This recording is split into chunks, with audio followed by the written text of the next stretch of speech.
I've said that word a lot tonight, and I think it's important for all of us that I just say it one more time. Wow. Before I knew that I was going to be speaking tonight, I was recently asked what inspires me. And at first I thought that I was going to share that it was my family. I'm incredibly close to my mom, to my dad, to my handsome hunk of a husband, Stephen. But that seemed like a really cliche answer. I wanted to be able to answer the person who asked me this question, talking a little bit more about one of the practices that's foundational in terms of who I am. So then I thought, I will bring up green juicing.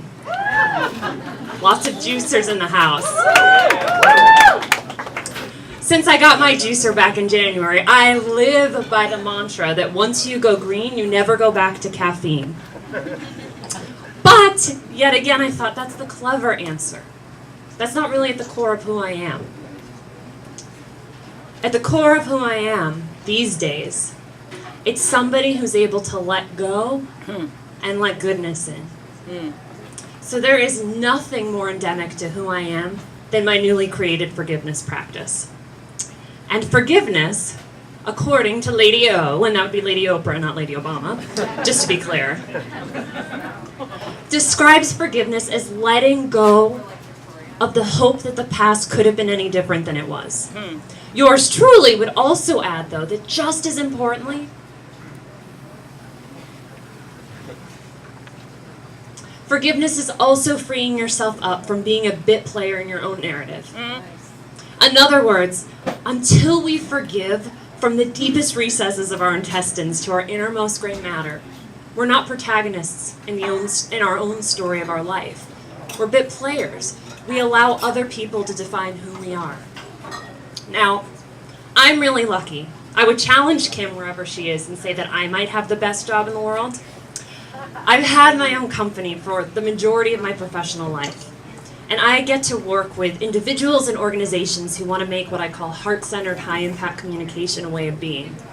What that means is whether I am working with young professionals or managers or teachers or small business owners, I'm the gal who gets called in when people want to be able to more effectively communicate interpersonally, negotiate, resolve conflict, or get up in front of a room like this and speak publicly. And what I always say to the people that I work with is that communication in all of those contexts is a muscle. And it takes a lot of daily buffing up in order for you to look the way you want as a communicator. And forgiveness is exactly the same way. It's not just something we make a choice and say, oh, I'm going to forgive, and it's done. We've got to make the choice sometimes again and again and again until we buff up the muscles and get really good at it. For a long time, I was a really crappy forgiver. I mean, truly, like the worst. I would tell people that I forgave them, but deep down, I was so hooked into the story of how that person had wronged me. I would create dichotomies in all situations. So there were the Mother Teresas who could do no wrong, you know, people like me. Yeah. And then on the flip side, there were people like Adolf Hitler, who could do no right, who were put on this earth to be purely despicable. And nowhere did I create a story like that more than in the story I had archived about my own experiences growing up and being sexually abused. And I want to assure you, this is not going to be one of those talks. I have had a really, really good life. I mean, heck, I'm wearing a shirt that says grateful, and I'm not doing it in an ironic handlebar mustache kind of way. Like, I mean, I am really, really grateful. I had the perfect mom who, from the moment I told her what was going on, intervened and made sure that it never happened again. And while I don't want to suggest that my entire childhood and rest of my life was rainbows and cupcakes, to be sure, for every person who did believe me, there were at least 2 or 3 family members who did not. I was lucky and supported, and I channeled my energy into being really good at everything that I could do. I made sure that I got good grades, I volunteered in my community, I was a great ballet dancer. When I was at UNLV, I was Miss Junior America. I got to perform my solo show all over the country and even went to Singapore. When my first book came out, I even got to fulfill my childhood dream and get interviewed on CNN. Now, I know it's kind of weird that that was my childhood dream, but truly, I watched Larry King from the age of 10 on up, but I digress. But at my core, I was still hooked into my story. When I'd find out that the family member who had abused me was sick, I would get really excited. When his business was suffering, I also was happy, and I would say, man, karma is a bitch, isn't she? I would get so angry so quickly that I would even make holes in walls, sometimes with my feet. Through a recent, rather sordid series of events, I would say best left for a memoir rather than a Delivering Happiness Inspired presentation, I was recently gifted with the opportunity to finally let go of that really unproductive story I had been holding on to. And that opportunity was to be able to lead a coaching group for sexual offenders who are transitioning back into the community after being sentenced, and in many cases, after serving some serious prison time. Now, it takes a lot of what I call moxie to work with a group of people who are perhaps the most demonized people on earth. But it takes an entirely new language to come up with the vocabulary of what it takes when those people happen to represent that which has caused you the most pain in your life.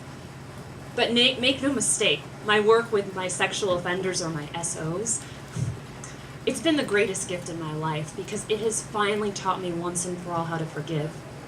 To forgive other people, but most importantly to forgive myself for the choices I made to hold on to stuff that just did not serve me, did not serve others, and did not serve the world. And being a conduit for other people's forgiveness, helping so many of my men be able to detach from their own stories of how they were traumatized that led to the bad choices and the bad behaviors that they made as adults. That's the stuff that happiness is really made of. Now, in case you are thinking that all of this is a little woo-woo about forgiveness, or that, perhaps this is best left in a discussion about faith, rest assured that this stuff about forgiveness is at the foundation of the work that I do with companies and have had really great success with in terms of freeing people up to communicate in a way that empowers their own peak performance and the peak performance of others. But just as importantly, there's been a lot of research on forgiveness in terms of our own health and well-being. The Mayo Clinic has recently released a lot of work around forgiveness, and perhaps not too surprisingly, they have said that those folks who forgive on a regular basis enjoy healthier relationships.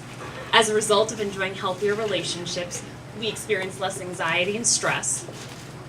As a result of having less anxiety and stress, we have lower blood pressure, decreased depression, lower risk of alcohol and substance abuse, greater psychological well-being, also known as happiness, which is why we are all here this evening.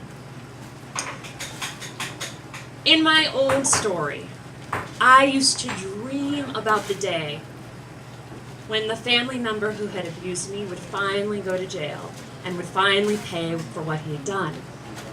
But what I didn't realize until I finally forgave was that until I did that, I was the one who was serving a life sentence. Now, a lot of folks will ask me, how do I actually choose forgiveness and actually translate it into action? I want to forgive, but it sounds a whole lot easier when you talk about it than when I actually try to do it. And while I could spend all night talking, I won't, I assure you, Claire. There are 3 chief ways that one can get started. First and foremost, it's important, yes, to make that choice, to say, I want to unhook from the drama. I want to be the protagonist in my own story and take full responsibility for everything. And shift every obstacle with people, with experiences, with ourselves, from obstacles into opportunities. Second, we've got to make that choice again and again and again for approximately 90 days. Positive psychologists and neuroscientists have proven that it takes approximately 90 days to make a new habit, whether that habit is working out, eating a plant-based diet, communicating in a heart-centered, high-impact way, or forgiving. And part 3 is to actually make the choice to feel the way we want to feel when we unhook from our story in our bodies. So what I'm going to ask you all to do is to bring to mind for a moment somebody in your life that you know you have not forgiven, that you're still really hooked into the drama around. And I'll wrap up quickly. And let your body feel the way that it feels. You know, if you're anything like me, that means your knees are gonna lock up. It might feel like somebody's taking a machete into your internal organs. Your chest is thumping. Let yourself go there, because I promise I'll take you out. And use your next 10 breaths to just bring peace to any parts that ache. And allow yourself to feel the way that you really want to feel once you unhook from that story. Because what you'll start to discover is that that dress rehearsal for how you really want to feel, sooner rather than later, is going to become the actual performance, and you will be free. Now, as the last slide says, I do want to continue the convo. You've seen my Twitter handle for the last 12 slides or so. So if you've got your phone out, make sure we connect there. We can also connect on Facebook. And if what I'm saying is in any way touching you and you want to go a little bit deeper and talk more, you can hit me up on my website, alexiavernon.com. And I would probably be remiss if I said when you go there, check out my book, my next one that launches tomorrow, called 90 Days, 90 Ways.